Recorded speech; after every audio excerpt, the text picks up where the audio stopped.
રામ રામ સીતારામ જય શ્રી કૃષ્ણ જય માતાજી જય ગોપાલજી ઠાકાદણી જય જલારામજી જૈનેન્દ્ર જય સ્વામિનારાયણ મહાદેવ હર હર હર મહાદેવ. કેમ છો? મોજમાં?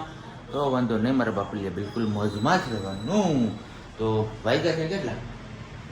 7:15 થઈ ગયા છે. નાઈ ધોઈને એકદમ ફ્રેશ થઈ ગયા, દીવાબત્તીને બધું થઈ ગયું છે.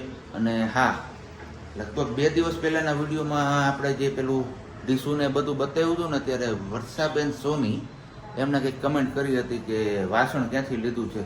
તો વાસણ ચૂડામાંથી જલારામ વાસણ દુકાન છે ને કે ભંડાર છે, ખબર નથી દુકાન હોય કે શું હોય, એ તમે કમેન્ટ કરી દેજો નીચે ક્યાંથી લીધેલું છે. કારણ કે ગઈકાલે મેં એમને પૂછ્યું હતું કે ભાઈ આ તમે ક્યાંથી લઈ આવ્યા હતા. એક્ઝેક્ટલી અમને ખ્યાલ નહોતો કે એ લોકો ક્યાંથી લઈ આવ્યા છે, પણ એ કહે છે કે જલારામ વાસણની દુકાન જે કંઈ પણ છે એ બહુ મોટી છે અને ત્યાંનું વાસણ બહુ ફેમસ છે.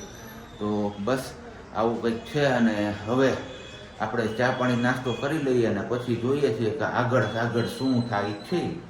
બાકી સામે તો જો અહીંયા ફાયર સેફ્ટીનું કામ ચાલે છે, બિલ્ડિંગ નવું બને છે. તો પેલા પાઇપ ને બધું આવી ગયું છે. ને જય શ્રી કૃષ્ણ. બધાને જય શ્રી કૃષ્ણ. કા હાલો ખાવું પીવું હોય તો કા ચા ને રોટલી. ભાખરી નહીં બનાવી ગયો લે આ તો હાવ ના પાડી દે છો. હવે શીખી ગયા ભાઈ. ભાખરી છે ને, ભાખરી બહુ ન હોય. કામ શું થાય? ભાખરીથી ગેસ થાય પછી. કોણે કીધું? તમે બધે કમેન્ટ કરીને કહેજો ગેસ થાય કે ન થાય. અને હા, ગેસ ઉપરથી મને એક પાછું યાદ આવ્યું, કેરીનો રસથી પણ ગેસ થાય કે ન થાય? બધા અમુક કે થાય અને અમુક ન થાય. તો હવે તમારામાંથી બહુમતી કોની થાય છે પછી આપણે એક ડિસિઝન લેશું. કારણ કે હું જ્યારે કેરીનો રસ ખાઉં છું ને ત્યારે મને ગેસનો ટ્રબલ થઈ જ જાય છે. એટલે હવે તમારા બધા ઉપર છોડ્યું છે, તમે બધા કહેજો મને કે સાચું શું છે. રેડી?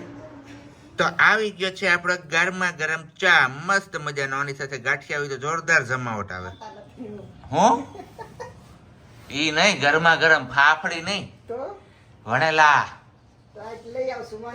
જાવ લેતા આવો હાલો. હે દુકાન જ્યાં આયલા જાવ, જ્યાં ગાંઠિયા તેલ ની સુગંધ આવે ત્યાં ઉભું રહી જવાનું. લે બોલ, ઘર તો જડી જાય ને. સીધું હટ હે ઘર. કા વાલી? ગુડ મોર્નિંગ, જય શ્રી કૃષ્ણ. લે હાલે સવાર પડી તમારી, સારું કહેવાય.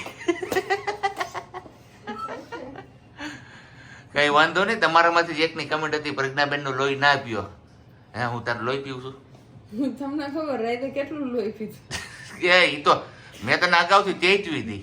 ચેતવી નહીં તો કેવું લોહી પીધું? હા ભાઈ, એમને મેં તને ચેતવી હતી અગાઉ. હું ચેતવી હતી તમને? હું હે ને આમ તેમ વયો જાઉં નકર તકલીફ થાય ખોટી. આ બધાની સામે કહેવાય તો નહીં મારે કે હું થયું તું હાઈ જઈ. હે તો પણ મેં કીધું કે તમે આ બાજુ માથું રાખીને હુવો.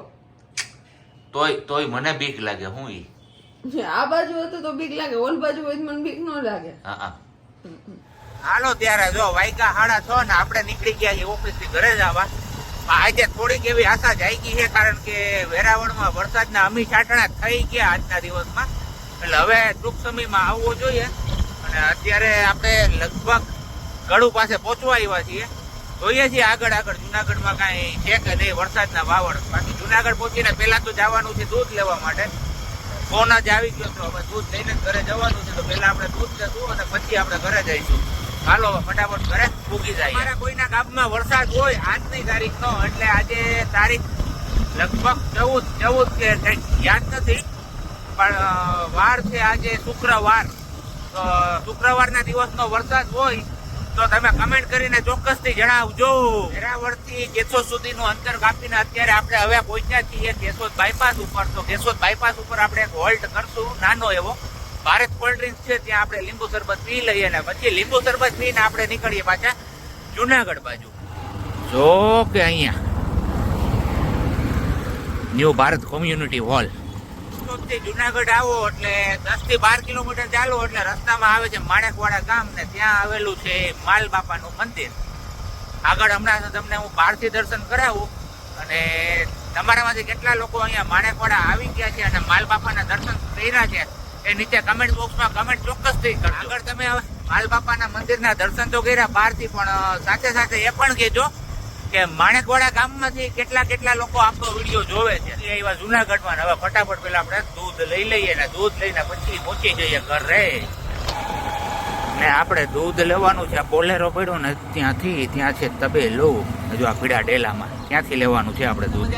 નવાઈ ગયું છે, દૂધ લઈ લીધું છે, ઘરે પણ ભૂગી ગયા, પછી નાઈ લીધું ને બને છે અહીંયા હવે ગરમા ગરમ ફુલકા રોટી. ફુલકા રોટી ને યાર કવાનું શાક છે? શેની?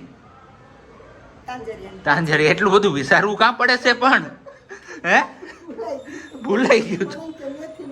લાલ કઈ વાંધો નહીં. તો તાંજરિયાની ભાજી અને હારે ગરમા ગરમ રોટલી ને વાવડ તો એવા કઈક મળ્યા છે મને કે રસ કાઢવામાં નથી આવ્યો હોય, કારણ કે રસ થી ગેસ થઈ જાય છે ને પછી સહન નથી થતું નથી. બરોબર. હું આમાં હે હું સાચું છે તો સહન નથી થતું. કાલનો વિડીયો જો નાખ્યો તો કાલ મોબાઈલ નું કીધું હતું ને તો માસી કોમેન્ટ કરી કીધી કે ધવલભાઈ થોડોક ટાઈમ જ છે પછી બાવ આવી જાય ને પછી બાવ ને મોબાઈલ અડવાઈ નથી દેવાનું પછી ગેમ રમવાનો ટાઈમ નથી રહેવાનો તમારે. અને બીજું એક મેં પેલી રીલ જોઈ આપડી મેં કીધી નહીં તો ઇન્સ્ટામાં મેસેજ છે કે વોટ્સઅપમાં વાયટીમાં કોમેન્ટ એ નથી ખબર મને યુટ્યુબમાં કે એમાં કોમેન્ટ કે ધવલભાઈ હવે શીખી જાવ, આનાથી વધારે સારો મોકો નહીં મળે. અત્યારે પ્રેક્ટિસ કરતા શીખી જાવ ને તો એ કે પ્રજ્ઞાબેન ને આગળ જતા કામ લેશે. હેલ્પ પારસી કરવાની. પારસી કરવાની? હા, પારસી તો મને આવડે જ છે. એમાં કે આપણે શીખવા પણ છે નહીં. હમણાં એક દી મને બેહાડે એટલે જો તમને બતાવું ને એને હું કહીશ કે વિડીયો બનાવતું. પારસી કરવું એટલે હું એમાં કઈ ન હોય, કપડું પાછળ દેવાનું, માથે ફેરવતું જવાનું, ઘડિયા ઘડી, બીજું કઈ ન હોય. હકલતા નથી આવડતું. એવું તો જો કે મારા જેવા ઘણા જેન્ટ્સ નો પ્રોબ્લેમ હશે કે હકલતા ન આવડે, કારણ કે હું ડાંગ જયારે રહેતો ને ત્યારે અહીંયા ડાંગ થી ઘરે આવું હોય ને ત્યારે કપડા કઈ રીતના ખબર, બે બાયું ભેગી કરું, બાયું ને પછી આમ હકડી અને ગોટો વાળીને સીધો થેલામાં જાય ભમકારી બોલે ને ત્યાં કપડા ધોઈને પછી એને હકેલવાના, થપ્પો કરીને નહીં મૂકવાના, દરવાજા પાછળ જે ઓલું હોય ને આપણું સ્ટેન્ડ એમાં લટકાડી દેવાના. હકેલવાની માથાકૂટ કોણ કરે? એ આવડ્યું જ નહીં અને શીખવું જ નથી હજી. હવે લાગે છે કે શીખવું જોઈએ, કંઈક એમાં ઓલું પુઠ્ઠાનું કટિંગ કરીને કંઈક ઓલા વિડીયો ઘણા આવતા હોય છે હાવ ઇઝી વે હકેલવાના. તો એવું કંઈક આપણે ક્યારેક ટ્રાય કરીશું. કાં વાલી પુઠ્ઠાથી હકેલવાનું ન શીખે, એમનેમ શીખો તો શીખાય ના. એમનેમ ઘડીએ ઘડી ન થાય યાર મજા નહીં થાય વાલી, એમનેમ ન થાય, મજા નહીં થાય, કાઈ ન થાય. હું મજા નહીં થાય? આ શીખવું નથી, શીખવું કામ હું ન આવડે એમ કયો. એ હા, શીખવું તો હોનું બનાવતા આવડી જાય મને. વધી ગયું હું વધી ગયું? ઓવર થઈ ગયું. કાઈ ઓવર કાઈ નથી થયું મારું. ઓવર જ થઈ ગયું ને. એટલે કે શીખવું તો હોનું બનાવતા આવડે છે, હોનું હું ના રાવણ આવડે એવું છે. અને આજ સવારનો આપણો હજી સુવિચાર પણ બાકી છે. તો સુવિચાર ને હવે બધું કીધું પેલા ખાઈ પી લઈને પછી કંઈક આપણે આગળ ગાડી ધકેલીએ, કારણ કે આમાં પેટ્રોલ ખાલી થઈ ગયું હોય, એવડે ઓછી થઈ ગઈ છે હમણાં, બીજું કઈ નથી. નહીં આમાં આજ પૂરાયું હતું પણ નહીં એવું.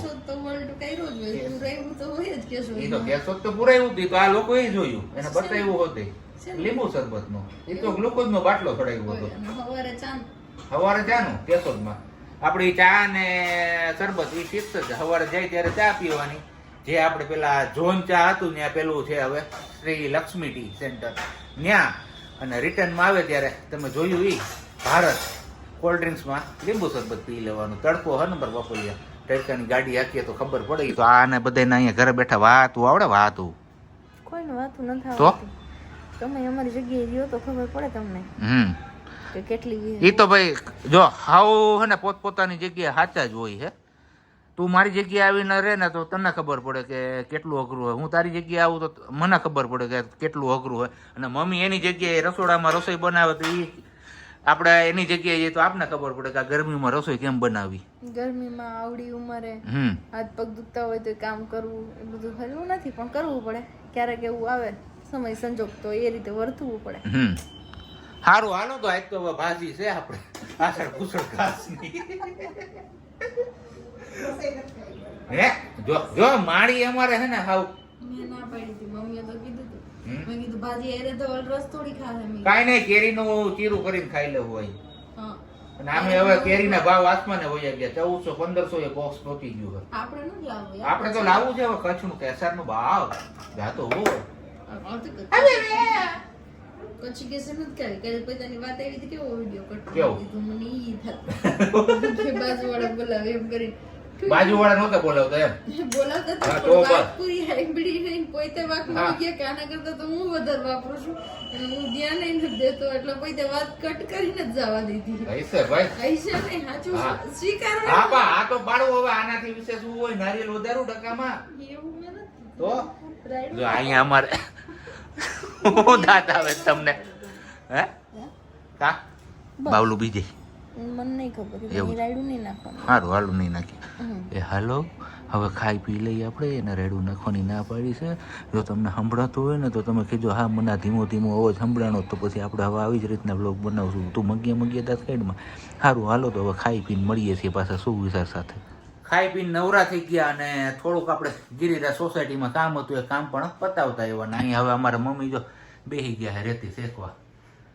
દરિયાઈ રેતી કા મમ્મી દરિયાની રેતી છે ગરમ કરીને શેક કરે એટલે પગમાં દુખાવામાં થોડી ઘણી બધી રાહત છે થોડી ઘણી બધી એટલે આમાં હું બોલું કંઈ ખબર નથી પડતી કાં વલી અમારું વાલીને હે ને કંઈ ખબર નથી પડતી કંઈક હું થઈ જઈશ ને પાછું કંઈક ન હરખું હોય કંઈક હરખું હોય એવું છે કંઈ વાંધો નહીં હે ઘણી રાહત થઈ જાય એમ ને ટ્રાય કરજો જેને આવી રીતના પગ કે હાથ કે કંઈ દુખતું હોય ને તો દરિયાની રેતી શેકીને પછી શેક કરવાનો એનો અને હવે આપણે શું કહેવાય સમય આવી ગયો છે શું વિચારનો તો આજે થોડુંક મારે જોવું પડશે શું વિચાર દરેક વ્યક્તિનું ઓપ્શન નથી હોતું ઘણી વ્યક્તિઓ જીવનમાં એક જ વાર મળે છે વાક્ય નાનું છે ઘણું બધું કહી જાય છે જેથી કરીને એ વ્યક્તિ આપણે ગુમાવવી ના જોઈએ અને આજે એક ઉપર એક બીજું ફ્રી દુનિયાનું ખૂબ જ મુશ્કેલ કામ કયું છે ખબર છે તમને આપણામાંથી આપણા શોધવા સાચી વાત કે નહીં આ વાત ઉપર તમારે નીચે કમેન્ટ બોક્સમાં કમેન્ટ કરીને ચોક્કસથી જણાવવાનું છે અને આપણો આજનો આ વિડીયો અહીંયા જ પૂરો કરીએ છીએ મળીએ છીએ આવતીકાલે નવા વિડીયો સાથે ત્યાં સુધી બધાને બાય અને વિડીયો સારો લાગ્યો હોય તો લાઈક કરી દેજો કમેન્ટ કરી દેજો સાથે સાથે તમારા ફ્રેન્ડ્સ ફેમિલી ગ્રુપમાં શેર કરવાનું ના ભૂલતા